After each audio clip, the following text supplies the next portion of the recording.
You know, Angel Reese doesn't like Caitlin Clark. Go back to when she won a national title. She didn't celebrate with her teammates. She mocked Caitlin Clark. So there's jealousy there. I certainly see that with her. I don't know about the league. Did you see what Dan Patrick just said about Angel Reese? He dubbed her jealous of Caitlin Clark's impact on the WNBA, criticizing how Reese thinks fans are watching because of her rather than Clark. What's behind this quarrel between two of women's basketball's biggest stars? Patrick didn't only create charges, he supplied receipts. He emphasized Clark's Time magazine cover while some question why not Angel Reese. Ain't by this. But there's nothing wrong with admitting that you appreciate a sport because of one particular person. People watch athletics due of one special person. People watch golf because of Tiger. The answer suggests something deeper about recognition in women's sports. Clark transformed the WNBA scene, much to how Gretzky impacted hockey. But this friction might imply something more basic about fame, recognition, and the changing face of women's basketball. I do think that she's benefited. The WNBA has benefited from Caitlin Clark and the publicity. By this. But there's nothing wrong with admitting that you watch a sport because of one singular person. People watch golf because of Tiger. Patrick saw through this facade like a detective spotting discrepancies in a witness statement. What made Patrick's take noteworthy is how he connected the dots in this basketball drama unfolding both on and off the floor. He stressed that Reese purposely wants to diminish Clark's impact on the league. During a recent post-game interview when reporters asked about Clark smashing attendance records, Reese swiftly moved to extolling her own effect, a move Patrick observed as part of a calculated trend. I do think that she's benefited. The WNBA has benefited from Caitlin Clark and the publicity. She's the one who has to answer these questions, though, after games. Patrick zeroed in on something. Clark enters the league, and soon stadiums sell out, TV ratings climb, and media coverage surges. That fact provides a tough situation for someone marketing herself as the league's face. Well, people are pulling up to games. We got celebrities coming to games, sold out arenas, like just because of one single game. And just looking at that, like I'll take that role. I'll take the bad guy role. Continue to take that on and be that for my teammates. And I want to be that. And I know I'll go down in history. I'll look back in 20 years and be like, yeah, the reason why we watching women's basketball is just because of one person. It's because of me too. And I want y'all to realize. Patrick referenced to many instances where Reese attempted to claim credit for the WNBA's development moments. After a sold-out game in Chicago, Reese said her social media following helped the attendance spike.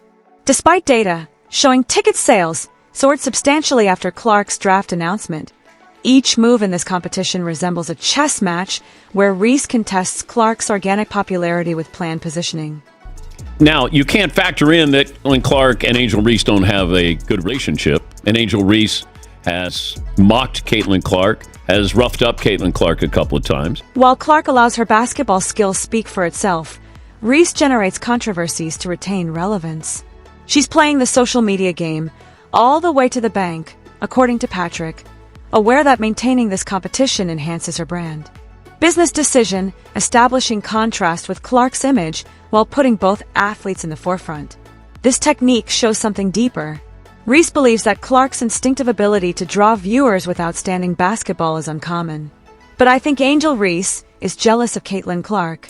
But make no mistake about it, Caitlin Clark, the reason why everybody has an opinion on what happened in the game. It's Caitlin Clark. The jealousy in Patrick's appraisal derives from a fundamental reality. Clark doesn't need manufactured drama to be a star. Her game speaks for itself. Reese has grown her platform through her constructed persona and this rivalry. She's definitely skilled, but Patrick thinks her path to success requires different techniques than Clark's pure athletic appeal. The comparison Patrick made between Angel Reese and Draymond Green suggests something a lot more calculated about Reese's mindset to her WNBA career. Patrick exposed what he believes as a calculated strategy. Reese is aggressively striving to become women's basketball's version of the NBA's most renowned troublemaker. Much like how Draymond Green built his persona on controversy, WNBA has been around a couple of decades, and people didn't notice the game. They're noticing it now. Well, that's because of Caitlin Clark, not Angel Reese. Angel Reese has played a role in this, and she's a very good player. But there's nothing about her game that's really interesting that is going to translate to people who may not watch the WNBA, may not care about basketball.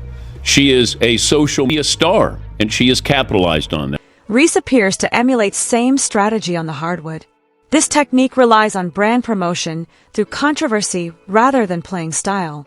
Angel Reese hopes to be Draymond Green. She's more Dylan Brooks. Patrick directly called out Reese as an aggressor who's purposely building a villain reputation in the women's game. Draymond Green has built his entire character around being the nasty man, the enforcer, the one who gets under opponents' skin. According to Patrick, that's exactly the approach Reese is following with Clark as her major target. As evidence, Patrick cited particular on-court events that demonstrate this tendency. Angel Reese stays in the news. If Angel Reese was going into the WNBA and Caitlin Clark, no one would care.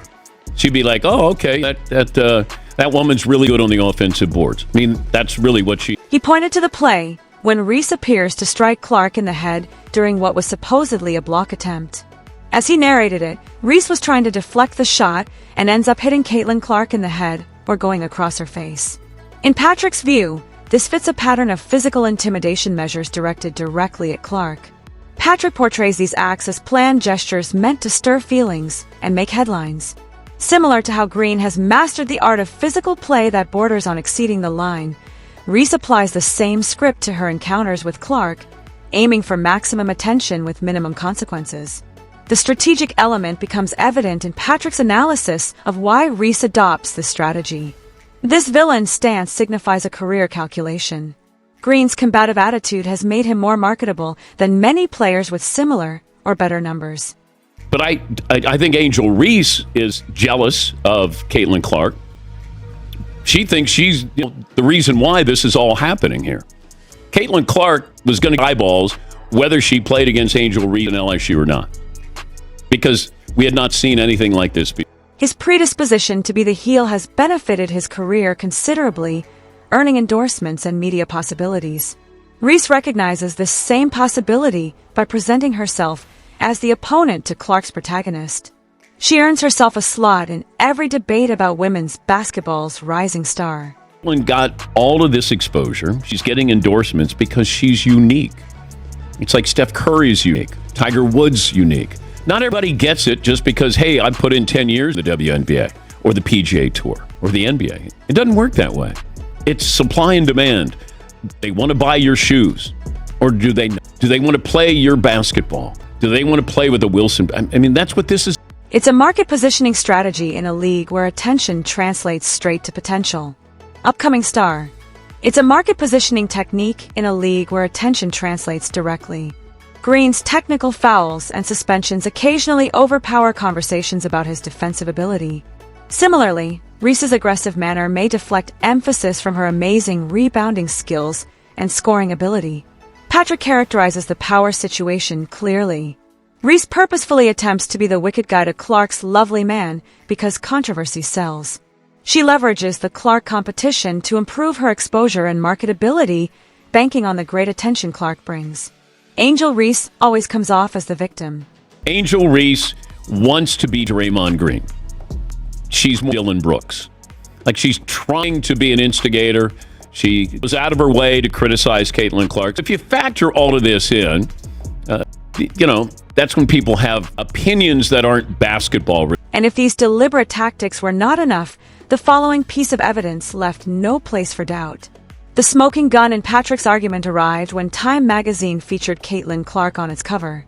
A moment that should have been celebrated across women's basketball became instead the perfect evidence for his jealousy theory. When Clark landed that prestigious limelight, the reaction from certain segments of the basketball world verified precisely what Patrick had been saying all along. Instead of unanimous recognition for this milestone achievement, a separate question soon evolved.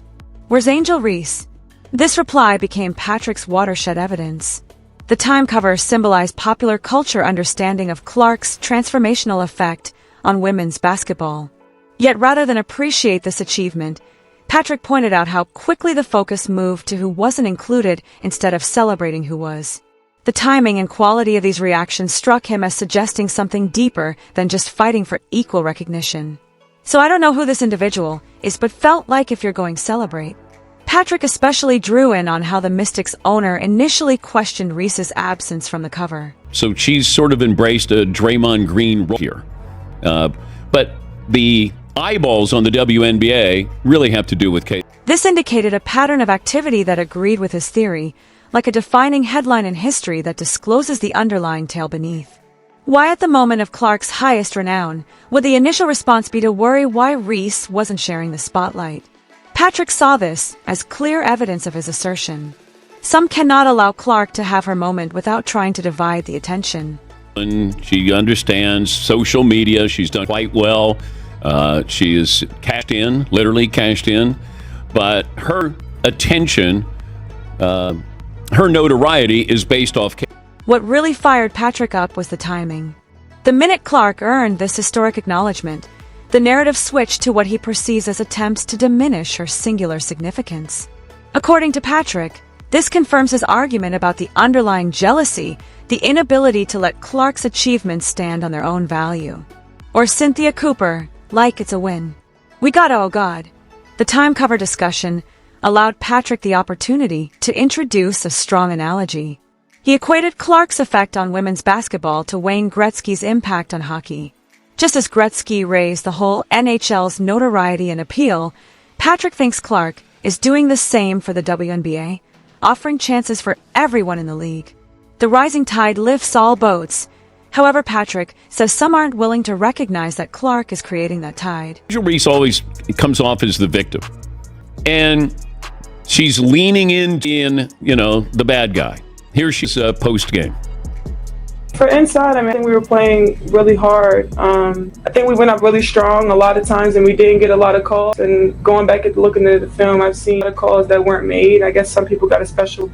All right, special whistle. She's referring to Caitlin Clark. Caitlin Clark changed the WNBA. It's okay. For Patrick, the issues about Reese's absence weren't about justice. They were about a failure to accept Clark's specific effect. Every time Clark achieves something important, Patrick observes how fast the talk pivots to Reese. This tendency convinced Patrick that his idea of jealousy has merit. It's okay to say that. You're not diminishing what the founding, fathers of the WNBA done. You're not. She's the Time Person of the Year. That's all. The league won. The Time magazine cover became Patrick's crucial evidence since it showed impartial, third-party appreciation of Clark's impact.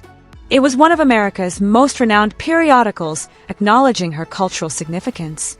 And still, the first impulse was to inquire why Reese wasn't there too. This moment reflects the shifting narrative in the WNBA, where achievements speak louder than calls for equal attention.